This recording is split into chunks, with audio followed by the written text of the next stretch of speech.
Chapter 49. Religion and Justice on Earth. No religion or sect is the authentic. I do not come to awaken religious fanaticism among men. My doctrine is very distant from the teaching of falsehoods. I want to reform faith, charity, and spirituality. Fanaticism is a blindfold of darkness, an insane passion. It is gloom. Keep watch so that evil seed does not penetrate your heart, and beware, for fanaticism sometimes takes on the appearance of love. Know that in these times that darkness has invaded humanity. See how, in spite of the pagan peoples having disappeared from the earth and the majority of humanity professing to worship the true Elohim, men do not know or love me. Their wars, their hatred, and their lack of harmony are proof that they still do not allow me to live in their hearts. Great whirlwinds are approaching that darkness of religious fanaticism and idolatry, and must purify the spiritual worship of this humanity. When the work has been done, the rainbow of peace shall shine in the infinite. On earth, I have allowed religions to exist. They are the roads of the spirit that leads to Yah. Every religion that teaches righteousness and love and exalts charity is good, because it contains the light of truth. When within them men degenerate and turn to evil, that which was originally good, then the road becomes lost among materialism and sin. That is why I come in this time to show you once again my coming, which is the way, the essence, and the law, so that you seek this law, which is both beacon and star, beyond the forms and the rites, beyond all that is human. He who seeks me thus is a spiritualist. Not one shall be lost. Some shall arrive earlier on the road I have shown you, while others come later on the roads that they are following. In any religion, men could take the teachings necessary to make themselves good, but when they do not do this, they blame the religion they profess and continue as they always have. Each religion is a path, some more perfect than others, but all lead you toward good and to try to reach the Father. If there is something in the religion you know that does not satisfy you, do not lose faith in me. Walk on the road of charity and you will be saved, for my road is illuminated by the virtue of love. The religions are small truths that lead spirits to the true path by which they may ascend, step by step, to come to me. While men profess different faiths on earth, they are divided, but when they have taken the path of love and truth, they will have joined and identified with that single light, for the truth is one only. The unification of the religions shall occur when the spirit of humanity has ascended above materialism, traditions, prejudices, and fanaticism. For then men will have united spiritually in a single worship, doing good out of love of Yah and fellow man. When it is thus, humanity shall enter a period of perfecting itself. The spiritual division of man exists because some have grasped one branch and others a different one. There are many branches, but only one tree. Men, however, have not wanted to understand my teachings in this way, and the disputes deepen and widen the differences. Each believes he possesses the truth. Each one believes himself right. Yet I tell you that while you taste the fruit of only one branch without knowing the fruit of the others, you shall not recognize that all the fruit come from the same divine tree, whose union forms the absolute truth. Do not believe that the Master refers to the different religions' outward forms of worship in speaking to you this way, but to the fundamental principles upon which each one rests. The strong wind presaging a storm has begun to be felt. Its gusts, upon battering at the tree, shall cause some fruits to peel away and be tried by those who had not before known them. Then they will say, how wrong we were and how blind, when carried away by our fanaticism we rejected any fruits offered us by our brothers just because they seemed unknown to us. A part of my light is in each of the multitudes, in every congregation. Let none therefore boast that they possess all the truth. Understand that if you wish to penetrate deeper into the eternal, if you want to go beyond where you are, if you wish to know more about me and yourselves, first you must join the knowledge of one to another, and so on among all. From that harmony shall spring the clear and pure light that you have sought in the world, but could never find. Love one another, that is the maxim, my supreme commandment to man, without distinction of creed or religion. Approach one another through that maxim, and you will find me present in each of you. The antagonism of religions to development. Men have worried more about their human lives than their spiritual lives, often even while knowing that the human is fleeting and the spiritual eternal. That is why, while advancing their civilization and their science, spiritually men tarry, dozing in their religions. Observe the religions one by one, and you will see that none shows evidence of evolution, development, or perfecting itself. Yet each one is proclaimed as the highest truth, and those who profess it, believing that through it they find and know all, make no effort to move forward. The divine revelations, the law of Yah, my doctrine, and my manifestations have made you understand from the beginning that man is being subject to evolution. Why then do none of your religions give evidence or proof of this truth? I tell you that a doctrine that wakens the spirit, gives it light, develops it, and reveals what it contains, and lifts it up every time it stumbles, and keeps it moving unceasingly forward. Such a doctrine is inspired by truth. And is that not what my teaching has revealed to you in every era? Nonetheless, spiritually, you have been stationary for a long time, because you have been more worried about things that touch your lives on earth than the things which correspond to your spirit. But in order not to completely abandon the spiritual, you have made your religions in such a way that they do not all impede your tasks, duties, and work on earth. And so, complying with that religious tradition you imagine, you are fulfilling your duty to Yah. You try to quiet your conscience and believe you are assuring your passage to glory. Such ignorance, humanity. When will you wake up to reality?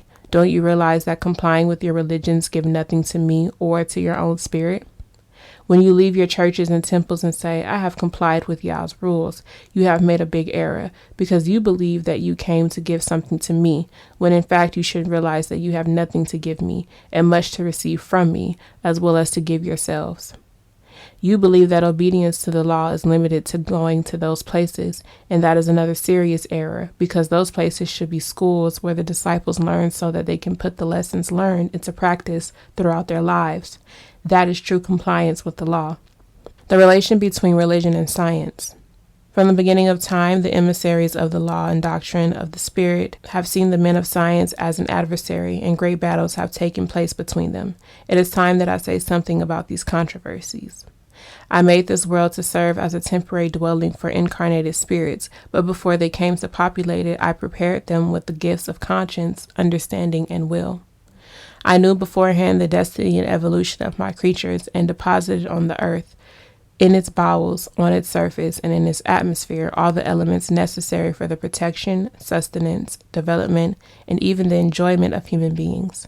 And so that man could discover the secrets of nature as a source of life, I permitted his intelligence to awaken. So the principle of the sciences was revealed to man, a gift that all of you possess, although there have always been some men of greater capacity whose mission has been to wrest from nature the secrets of its forces and elements for the well-being and joy of humanity. I have also sent great spirits to the earth to reveal spiritual life to you, that which is found over nature, beyond science. By means of those revelations, you have sensed the existence of a universal, powerful, creating, omnipotent, and omnipresent being who reserves for man an existence after his death and eternal life for the spirit. However, since some men come bearing spiritual missions and others scientific ones, they have risen to strive with each other in all times, always as enemies, religion and science. Today I tell you that spirit and matter are not opposing forces. Harmony must exist between them. My spiritual revelations are light, and so are the revelations and discoveries of science. Yet if you have heard me censor the work of scientists, it is because many of them have taken the energy, the elements, and the previously unknown forces of nature for unchecked ambition and earthly domination, and for the depraved purposes of destruction, hatred, and revenge. I should tell you that to those who have acted with love and for good ends on their missions, to those who have respectfully and humbly penetrated my arcane, it has pleased me to uncover great mysteries for the benefit of my daughter, humanity. Science, since the beginning of the world, has kept humanity walking on the path of material progress, on which at every step men have found the fruits of science, sweet to some and bitter to others.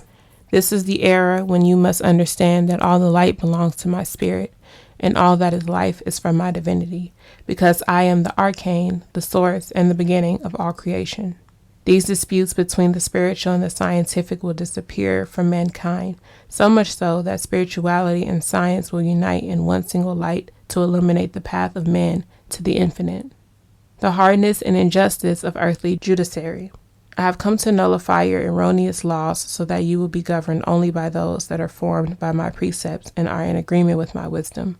My laws are of love, and on proceeding from my divinity, they are unalterable and eternal, while yours are temporary and at times cruel and selfish. The law of the Father is of love, of goodness. It is like a balsam which gives comfort and strength to the sinner so that he can bear the restitution for his faults. The Father's law of love always offers a generous opportunity to the delinquent to regenerate himself, while your laws, on the contrary, humiliate and punish the wrongdoer and many times the innocent and the weak. In your justice there is hardness, vengeance, and lack of mercy. The law of Hamashiach is of gentle persuasion, of infinite justice and supreme uprightness. You yourselves are your judges. On the other hand, I am your tireless defender. But it is necessary for you to know that there exist two ways of atoning for your offenses. One is through love and the other through pain. You choose, for you still enjoy the gift of freedom of will. I am the divine judge. I do not apply sentences greater than the crime. I find clean many of those who accuse themselves before me, but there are many that proclaim their cleanliness, who I find depraved and guilty. Oh, how unjust is human justice! How many victims of bad judges are atoning for the crimes of others? How many innocents have seen the bars of prison closed before their eyes, while the guilty walk free, bearing his invisible burden of robbery and crime? Because human justice is imperfect, your prisons are full of victims and your gallows stained with the blood of innocent. How many criminals do I see enjoying liberty and respect of the world, and to how many of the deprived have you raised monuments in reverence to their memory? If you could only see those beings, when having come to dwell in the spiritual veil, the light comes to their spirits. Instead of useless and senseless eulogies, you would send them prayers to console them in their remorse.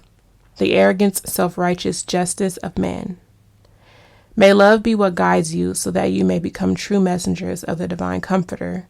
For you, who have never tumbled into an abyss, are always blaming, always judging superficially and condemning your fellow men without any pity, and that is not my doctrine.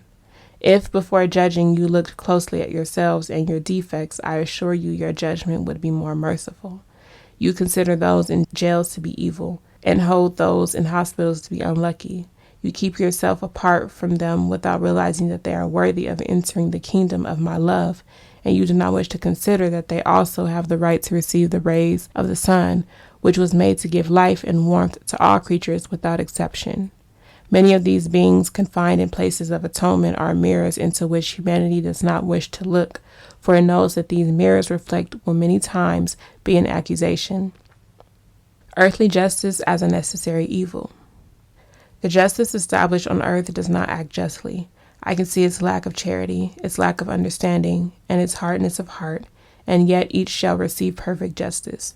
I have permitted these trials, and as long as humanity does not comply with my laws, as long as they do not fulfill its requirements, on the earth there shall be those who subjugate their hearts who hurt them. If you would comply, there would be no need for judges in this world. There would be no punishment, and you would need no government. Each would know how to govern his own actions, and all would be governed by me. All of you would be inspired by my laws, and your actions would be always beneficent, striving for spirituality and love. However, humanity has fallen to great depths of immorality and vice. Sin has made the owner of the hearts of men, and hence the consequences. You must drain the cups of bitterness and bear the humiliations heaped upon you by those of your brothers who have power on earth. Be humble, however, and bear their judgments with patience. Remember that I am the perfect judge. My peace be with you.